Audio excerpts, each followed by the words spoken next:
Hallo liebe Gearheads, Heiko hier. Es gibt Grund zum Feiern, denn Peavey hat unlängst mit dem 6505 1992 Original eines ihrer wohl bedeutendsten Modelle überarbeitet. Nämlich den Amp, der in den 90er Jahren als das Eddie Van Halen Modell 5150 Geschichte schreiben sollte. Entgegen vielen Gerüchten seit dem Erscheinen des Amps ist die Rezeptur des 6505 zum 5150 nahezu unverändert. Allerdings haben Wechsel der Bauteillieferanten und Änderungen im Herstellungsverfahren Auswirkungen auf den Klang und die Übereinstimmung zwischen mehreren Exemplaren gehabt. Aus diesem Grund nahm Peavey nun einige A/B-Vergleiche vor, führte Gespräche mit zahlreichen Nutzern und Künstlern und analysierte die Amps auf der Bauteilebene. Die Neuerung des 6505 1992 Original betrifft insbesondere eines der wichtigsten Teile, den Ausgangsübertrager. Die Änderungen im Laufe der Jahre führten zu einem Mittenbereich, der sich von Amp zu Amp unterschied.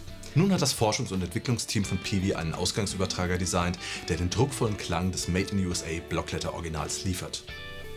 Die Neuauflage des 6505 1992 Original ist dabei sowohl optisch als auch klanglich authentisch, bis hin zum originalen Blockletter-Look auf der Vorderseite. Da sich um dieses Verstärkermodell einige Mythen ranken, möchte ich hier mit euch die Geschichte dieses Kultamps mal genauer beleuchten. Eddie Van Halen spielte bis Ende der 80er Jahre einen Marshall Superlead aus den 60er Jahren. Aufgrund technischer Probleme ließ er den Amp warten und wechselte zunächst nur als Interimslösung auf den frisch erschienenen Soldano SLO 100. Eddie sagte dessen Sound jedoch so zu, dass dieser vorübergehend als Hauptamp zum Einsatz kam. Langfristig war er jedoch auf der Suche nach einem Hersteller, der es ihm ermöglichen kann, seine Verstärker als Stangenmodell überall auf der Welt kaufen zu können. Nach einer kurzen Zusammenarbeit mit José Arredondo landete Eddie schließlich bei Peavey und der damalige Ingenieur James Brown entwickelte auf Basis des SLO 100 und diverser anderer Amps einen Verstärker, der letztendlich zum 5150 werden sollte. Benannt nach Eddies Studio, einer Van Halen-Platte aus den 80ern und nach dem Polizeicode für einen entlaufenen Psychopathen. Bereits 1991 war der erste Prototyp auf dem Van Halen-Album Fuck zu hören, neben dem SLO 100 und dem alten Plexi. Frühe Serienmodelle nennt man in Insiderkreisen aufgrund des EVH-Schriftzugs auf der Frontplatte auch Blockletter. Da die Buchstabenkombination jedoch dem Electro-Voice-Logo sehr ähnlich war, änderte Hartley Peavey aus Kollegialität das Kürzel in Eddie Van Halens Unterschrift um, was schließlich im Script-Letter-Modell resultierte. Ab hier beginnen dann die ersten Theorien, welches Modell besser klingt. Fakt ist jedoch, dass Peavey zum gleichen Zeitpunkt seine Sylvania 6L6 Endstufenröhren aufgrund von Lieferengpässen gegen angeblich schlechter klingende Röhren aus chinesischer Produktion eintauschen musste. Die Schaltung blieb jedoch identisch. Kurze Zeit später kam auch ein Combo auf den Markt. Da dieser Amp für Eddies Ohren jedoch zu muddy klang, wurde eine Modifikation vorgenommen, die dann auch beim Topteil eingesetzt wurde. Zur Jahrtausendwende erschien dann schließlich das 5150-2 Modell mit einer extra Vorverstärkerröhre für einen besseren Clean Sound, einem separaten EQ für beide Kanäle und der Möglichkeit, per Fußschalter zwischen Clean und Crunch wechseln zu können. 2003 verließ Eddie Peavey. Der Name 5150 ging, doch die Schaltung blieb, was im 6505 mündete. Der Name steht übrigens für das 40-jährige Firmenjubiläum, denn Peaveys Gründungsjahr war 1965 und 2005 kam das Modell auf den Markt. Der 6505 und der 6505 Plus waren nun die beiden Modelle, die dem 5150 und dem 5150-2 entsprechen. Der 6505 1992 Original ist nun der jüngste Streich aus dem Hause Peavey. Und so klingt dieser Amp.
Okay, zum Abschluss möchte ich nochmal eine persönliche Einschätzung von mir geben. Ich kenne sowohl den Eddie Van Halen 5150 Blockletter Amp Made in USA, also das Modell, was quasi in den 90ern rausgekommen ist.